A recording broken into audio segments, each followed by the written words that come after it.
Hi hello welcome to our channel. నేను మీ శ్రీ. ఈరోజు మనం చెప్పుకోబోయే కథ మిసెస్ అగస్త్య పార్ట్ 55. కథలోకి వెళ్ళే ముందు వీడియోని లైక్ చేసి హైప్ చేయడం మర్చిపోకండి. నాకు గిల్లి చూడపడడం చాలా ఇష్టం. నా కళ్ళలో కళ్ళు పెట్టి చూస్తూ చెబుతుంటే వెంటనే చూపు పక్కకి తిప్పేశాను. నన్ను ఏడిపించడం కూడా బాగా ఇష్టమని అనాలి అనుకుని కూడా అనలేకపోయాను. కారణం తను ఏం చేయలేదు కదా. ఆ పొరపాటు నాదే. నాకే కోపం రాకుండా ఎలా ఉంటుంది తనకి. నన్ను తను నన్నెప్పుడూ తక్కువ చేయలేదు కదా. ఈ సంతోష సమయంలో ఆ మాటలు తీసుకురావడం దండగా అనిపించింది. కానీ నేనేమో జరిగిన సంఘటన మర్చిపోలేకపోతున్నా. తను ఎప్పటికీ నేను అన్న మాటలు గుర్తుపెట్టుకుంటాడా అనిపించింది. నోరు ఆగక వాగిన మాటలు మనసులో పెట్టుకుంటాడా? కళ్ళు ఏమాత్రం కొట్టకుండా తననే చూస్తూ అనుకున్నాను నేను మనసులో. చిందరవందరగా ముఖం మీదకి పడి ఉన్న జుట్టుని చక్కగా సరిచేశాడు తను. ఇక ఆపై తన మాట ఒక్క ముక్క అర్థం కాక ఏంటన్నట్టు ముఖం చిట్లించి చూశాను. ఇక అడ్డమైన ఆలోచనలు తీసేయ్ అని అన్నాడు అగస్త్య. నేను వెంటనే కళ్ళు దించేసుకున్నా. సారీ. నా కళ్ళలో నీళ్లు నిండుకున్నా. సున్నితంగా నా గడ్డం పట్టి తల పైకి ఎత్తాడు అగస్త్య. బాగా ఏడుపొచ్చింది నాకు. కళ్ళు జలపాతాలయ్యా. నా ముక్కు బాగా అదిరింది. దుఃఖం ఆపుకోలేక పెదవులు వణికాయి. సెనోరిటా, ఎంత మృదువుగా, ఎంత మార్ధవంగా, మరింత ఆర్ద్రంగా తన స్వరం నా చెవులకి తాకింది. ఇంకొక క్షణం ఆలస్యం చేయకుండా తన మీదకు దూకి తన గుండెల్లో నా ముఖాన్ని దాచుకున్నాను. సారీ. I'm really sorry. నిజంగా నిజంగా నేను కావాలని అనలేదు. ఏదో సరదాగా ఆలోచనలో ఉండి అన్నాను. కల్లో కూడా నిన్ను అలా అనుకోను. నువ్వు నన్ను నమ్ము. Please please I'm really sorry అని ఈ సారీ మంత్రంలా అవే పదే పదే మాటలు జపిస్తున్నాను. ష్. నా తలని తన హృదయానికి హత్తుకుంటూ మెల్లిగా అన్నాడు. నా పెదవులు పలకడం ఆపేసి దుఃఖంతో వణికిపోసాగా. నాకు అర్థమైంది నీ తిక్క గురించి. ఇక ఏడవకు. నాకు ఏడిస్తే చాలా చెడ్డ కోపం అన్నాడు తను. అయినా నేను నా ఏడుపు ఆపలేదు. బలవంతంగా నా ముఖాన్ని వెనక్కి జరిపి ఆపై ఇక అని అంటూ కన్నీరు తుడిచాడు. పెదవులు బిగబట్టి నన్ను నేను కంట్రోల్ చేసుకుంటున్నా. నాకు కోపం రాలేదు అని నేను చెప్పను. పిచ్చి కోపం వచ్చింది అనుకో. కానీ ఇక్కడ కల్మషం ఏమీ ఉండదని నాకు తెలుసు. నా హృదయం మీద వేలు పెట్టి చూపించాడు అగస్త్య. తన మాటలకి నా కళ్ళు రెపరెపలాడిస్తూ చూశాను. నా మనసులో ఉన్న భారాన్ని ఒక్క మాటలో తుడిచిపెట్టుకుపోయేలా చేశాడు. I love you. ముఖం దాచుకున్నాను తన మెడవంపులో. తను నవ్వేశాడు. పగుళ్ళ నేల మీద చిరుజల్లు కురిసినట్టుగా అనిపించింది తన నవ్వు. నిజంగా బీటల వారిన నా మనసుకి వెన్నెల వాన తాకినట్టుగా అనిపించింది. తన నుంచి మెల్లిగా వేరుపడి తన ముఖంలోకి చూశాను నేను. ఇంతకీ స్నానం చేశావా? నేను పట్టించుకోలేదని స్కిప్ చేశావా? ఛీ, నన్ను అవమానించుకో అన్నాను నేను కోపంగా. తను ఇంకా ఇంకా అందంగా నవ్వేశాడు ఆ మాటలకి. ఉక్రోషంగా పెదవులు బిగబట్టి చూశాను నేను తన వంక. ఏమన్నా తిన్నావా అని అడిగాడు. లేదు అన్నట్టు బుర్ర అడ్డంగా ఊపాను నేను. ఆకలిగా ఉంది. తను మొదటిసారిగానేమో తన కళ్ళల్లో ఆకలి బాధ అర్థమై నా కళ్ళల్లో గిరుక్కున నీళ్లు తిరిగాయి. ఉదయం వెళ్ళాడు. తిన్నాడో లేదో కూడా నేను అడగలేదు. ఇక్కడికే తీసుకొస్తాను అని గబుక్కున బెడ్ దిగిపోతున్న నన్ను బయటికి వెళ్దాం పదా, హోటల్కి వెళ్ళి డిన్నర్ చేద్దాం అని అన్నాడు తను. టైం చూశాను. ఇంకా 9 గంటలు కూడా కాలేదు. సరే, నేను డ్రెస్ చేంజ్ చేసుకుంటా. గబగబా బెడ్ దిగి డ్రెస్సింగ్ రూమ్లోకి పరిగెత్తాను నేను. వెనక్కి తిరిగి చూడలేదు. తన భావాలు గమనించలేదు నేను. గబగబా డ్రెస్ చేంజ్ చేసుకుని ఫేస్ వాష్ చేసుకున్నాను. నేలపరి విరగబడిన జుట్టుని క్లిప్తో బంధించి లైట్గా మేకప్ వేసి లిప్స్టిక్ అద్దుకుని బయటకు వచ్చాను. నా మెడలో ఉన్న స్కార్ఫ్ లాగి పక్కన పడేసి స్వెటర్ నా చేతికి అందించాడు తను. ఎందుకన్నట్టు చూశాను.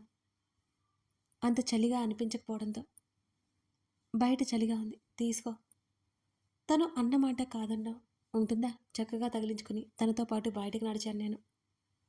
ప్లీజ్ ప్లీజ్ మనం బైక్ మీద వెళ్దాం. తన చేతిని పట్టుకుని ఊపేశాను. తన బైక్ డ్రైవింగ్ ఒకసారి కూడా చూడలేదు నేను. బైక్ ఎక్కి అసలు బైక్ ఎక్కడి నుంచి తేవాలి? నా ముఖం మార్చేశాను. నా స్కూటీ ఉందిగా, ఓకేనా నేను అనగానే అదోలా చూశాడు నన్ను. అయినా ఇన్ని కార్లున్నాయి దండగా, ఎందుకు పనికిరా, ఒక బైక్ కొనుక్కోవచ్చు కదా అన్నాను ఉక్రోషంగా చూస్తూ. బయట ఉన్న వాచ్మెన్కి ఏదో చెప్పాడు అగస్త్య. ఇంట్లోకి వెళ్ళి హెల్మెట్ తీసుకురా, ఎక్కడుంటాయో చెప్పి నన్ను పంపించాడు. అయితే బైక్ ఉందన్నమాట. ఎగురుకుంటూ ఇంట్లోకి పరిగెత్తాను నేను. తనకి నాకు హెల్మెట్స్ పట్టుకొచ్చాను. తనేమీ నా కోసం హెల్మెట్ కొనలేదు. అది నాది. నా స్కూటీ హెల్మెట్. నేను వెతికి వచ్చేసరికి బైక్ రెడీగా ఉంది. హే, కొత్త బైకా? దాని మీద తడుముతున్నాను నేను. కాదు అంటూ కూర్చున్నాడు తను. బ్లాక్ టీషర్ట్, బ్లాక్ స్వెటర్లో అలా తను బైక్ పట్టుకున్న స్టైలు, ఒక ఫోటో క్లిక్కుమనిపించాను నేను. తనకి ఫోటోలు దిగడం అంటే ఏమాత్రం ఇష్టం లేదు. కానీ నాకు బోల్డ్ అంత ఇష్టం. అందుకే కదా. సూపర్ ఉన్నావులే ఈ ఫోజ్లో, ఫేస్బుక్లో పెట్టుకుంటే బోల్డ్ లైక్స్ వస్తాయేమో. చేస్తావన్నాడు ఒకే ఒక మాట సీరియస్గా. తనకి ప్రైవసీ ఇంపార్టెంట్ అన్నమాట. నీ రాక్షసత్వం గురించి తెలిసి కూడా నేనెందుకు పెడతాను అని కోపంగా తన నడుము చుట్టూ చేతులు బిగించేశాను. కాస్త దూరం. కుదరదు. నేను ఇంకా గట్టిగా పట్టుకుని కూర్చున్నాను తన్నే. మిర్రర్ల నుండి తన కన్నింగ్ స్మైల్ నాకు కనిపించింది. అమ్మ దొంగ అనుకోకుండా ఉండలేకపోయాను. తన బైక్ డ్రైవింగ్ చాలా నచ్చింది నాకు. తన్ని చుట్టుకుని అలా చల్లటి గాల్లో వెళ్తుంటే మనసంతా ఎంత హాయిగా ఉంది. క్రితం రోజు నుంచి పడిన వేదనకి ఉపశమనం కలిగింది. వచ్చేటప్పుడు నేను డ్రైవింగ్ చేస్తాను అన్నాను ఉత్సాహంగా. అప్పటికి పుష్టిగా మేసి నిద్రముఖంతో ఉంటాం. మనం ఏ హాస్పిటల్లో ఉండాల్సి వస్తుందో ఎవరికి తెలుసు. పర్వాలేదులే, నేనే డ్రైవ్ చేయగలను అని అంటున్న తన మాటలకు చిర్రెత్తుకొచ్చి తన వీపు మీద కొరికేశాను. డౌటే లేదు. ఎలకలా పుట్టబోయి పొరపాటున నువ్వు మనిషిగా పుట్టావు అని అన్నాడు అగస్త్య. నేను కొరికిన చోట చిరుముద్దిచ్చి, అప్పుడప్పుడు నువ్వు నాకు చికెన్లా అనిపిస్తావు తెలుసా? అంతేకాదు, నేను ఎలుకనైతే నువ్వు అన్యాయం అయిపోవు. ఈ జన్మకి ఇలా కానిచ్చేద్దాంలే అని నవ్వుతూ తన వీపు మీద తలవాల్చాను. ఇంటికి వచ్చాక వడ్డీతో సహా తీర్చేస్తానులే అని అన్నాడు అగస్త్య. ఆ మాటలకు నేను గతుక్కుమన్నాను. అంటే అని అడిగాను. రాత్రికి చెప్తానులే, డోంట్ వర్రీ అని అన్నాడు తను. ఆ మాటకి నాకు సిగ్గు ముంచుకొచ్చింది. తన వీపు దగ్గర ముఖం దాచుకున్నా. మా ప్రయాణం ఎంతో సాఫీగా సాగుతుంది. రెస్టారెంట్ ముందు బైక్ ఆపాడు అగస్త్య. పార్క్ చేశాక ఇద్దరం లోపలికొచ్చాం. రెస్టారెంట్ అది, గార్డెన్ రెస్టారెంట్ అది. అక్కడ కూర్చుందాం అన్నాను తన చేతిని పట్టి ఆపుతూ. ముందు జలుబు, ఆ తర్వాత జ్వరం అన్నీ కావాలా అన్నగాడు అగస్త్య. ఆ మాటకి కోపంగా చూశాను. వెంటనే తన చేతిని వదిలేశాను నా కోపాన్ని తెలుపుతూ. ఈసారి తన చెయ్యి నా చేతిని గడిసింది. గర్వంగా తనతో పాటు అడుగులు వేశాను నేను. ఆ గార్డెన్లో ఉన్న రూఫ్ కిందకి తీసుకెళ్లాడు. ఇద్దరం టేబుల్ ముందు కూర్చున్నాం. నీకు తెలియట్లేదు, మంచు విపరీతంగా ఉంది. ఇక్కడ పర్లేదు అనుకుంటున్నాను అని అన్నాడు నన్నే చూస్తూ. బాగుంది అని చుట్టూ చూస్తూ అన్నాను.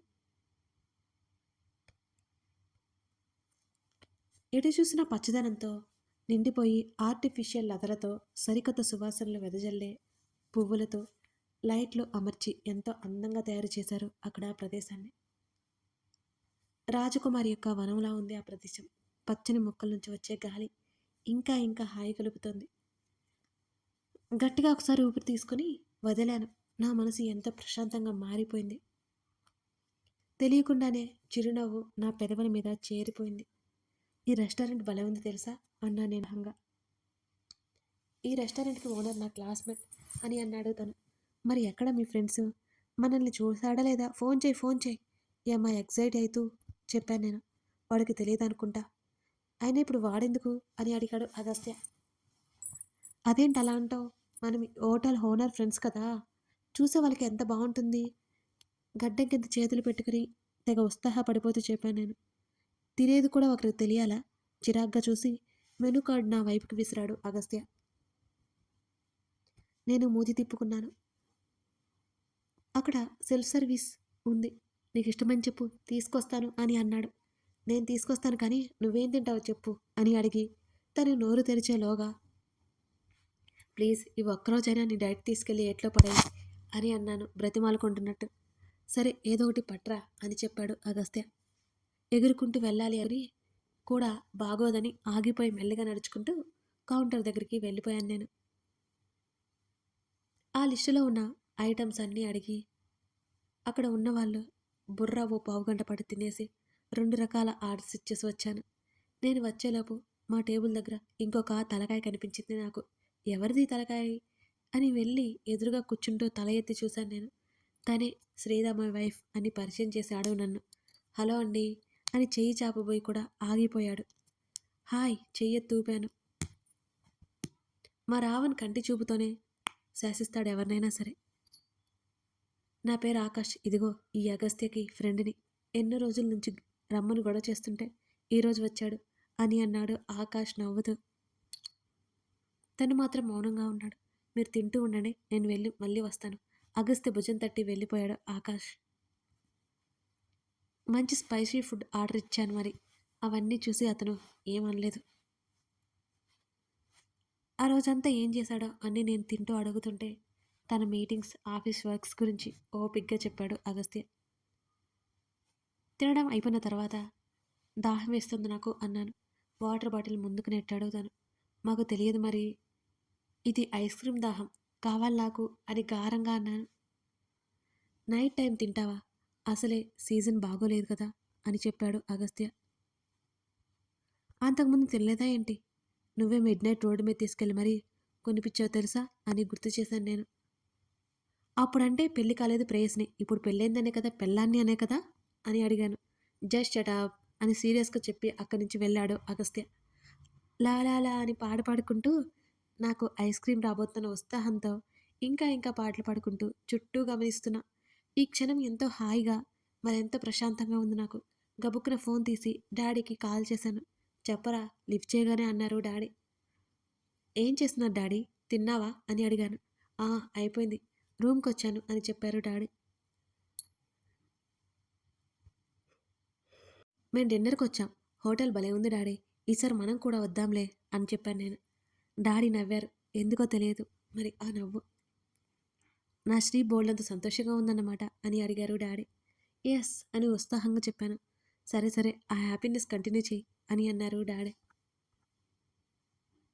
అలాగే, మీరు ఎక్కువ తిరగకుండా రెస్ట్ తీసుకోవాలి మరి. ఎవరినైనా పంపించాల్సింది అన్నాను నేను. నాకే ఊరికే ఇంట్లో ఉండాలి అనిపించలేదురా, ఎలాగూ పని ఉంది కదా అని వచ్చేసాను అని అన్నారు డాడీ. డాడీ పూర్తిగా మారిపోగానే నాకు చాలా సంతోషంగా అనిపించింది. అలాగే ఎంజాయ్ చేయండి, అక్కడ ఎవరైనా ఆంటీ కనిపిస్తే మొహమాట పడకుండా తీసుకొచ్చేయండి డాడీ. నా అల్లరి మాటలకు డాడీ నవ్వేశారు. ఈ లైఫ్కి ఇలా కానిచ్చేద్దాంలే శ్రీ బంగారం అని నాటకీయంగా అన్నారు. అనిపిస్తే తీసుకొచ్చేయండి, ఏం పర్లేదు నేను చూసుకుంటాను అని నవ్వుతూ అన్నాను. నువ్వు చెప్పావు కదా, ఆ పని మీదే ఉంటానులే అని అంటున్న డాడీ మాటలకు గట్టిగా నవ్వేశాను నేను. చుట్టూ అందరి తలలో నా వైపు ఒక్కసారిగా టర్న్ అయిపోయాయి. అదే సమయంలో అగస్త్య కూడా అక్కడికి వచ్చి నిట్టూర్చాడు నన్ను చూసి. అవన్నీ మనం పట్టించుకుంటామా ఏంటి? అబ్బే అస్సలు. చక్కగా డాడీతో మాట్లాడి కాల్ కట్ చేశాను నేను.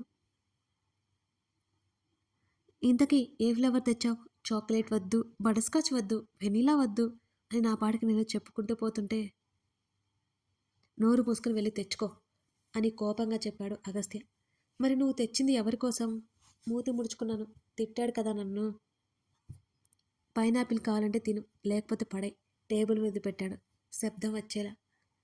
వావ్, పైనాపిలా, నాకు ఇదే కావాలి అని అందుకొని మరీ వైనంగా తినడం స్టార్ట్ చేశాను నేను. తన చూపులు నా వైపే ఉన్న, ఏదో ఆలోచిస్తున్నట్టు కూడా ఉన్నాడు. నన్నే చూస్తున్నాడు. ఓయ్, ఈ ఒక్కరోజు తింటున్నాను, జాగింగ్లు వాకింగ్లు అని నన్ను చంపకు అని నేను ముందే బెదిరిస్తూ అన్నాను. అది ఏదో ఒక రోజు తప్పదులే, కానివ్వు అని అన్నాడు అగస్త్య. మూతి మరో 3 వంకలు తిప్పి తినేసి భుజాలెగరేసి తన వైపుకు చూశాను నేను. తర్వాత ఆకాష్ వచ్చాడు. అతనికి వీడ్కోలు చెప్పి ఇద్దరం మళ్ళీ స్టార్ట్ అయ్యాం. ఈసారి నా హెల్మెట్ తీసి పక్కన పెట్టేశాను నేను. తన వీపు మీద తలవాల్చి నడుము చుట్టూ చేతులు వేశాను. ఓ నా ప్రాణనాథా అనగానే వాట్ అని కీచుగా అరిచినట్టు భుజం మీదుగా తల తిప్పి చూశాడు నా వైపు. పతిదేవా, thank you for your wonderful dinner అని అన్నాను నేను నవ్వుతూ. నిట్టూర్చి డ్రైవింగ్ మీదనే దృష్టి పెట్టాడు. ఆ దృష్టి నా మీద పెడితే మళ్ళీ హాస్పిటల్ ఫాలో అవుతామని తెలుసుగా తనకి. సాంగ్ మీరు కూడా ప్యాచప్ అయిపోయారు కదా. కథ నచ్చితే లైక్ చేసి కథ కొనసాగుతుంది. మీ విలువైన అభిప్రాయాలు కామెంట్ చేయడం మర్చిపోకండి. అలాగే మరిన్ని వీడియోస్ కోసం మన ఛానల్ని సబ్స్క్రైబ్ చేయండి. Thank you for watching this video.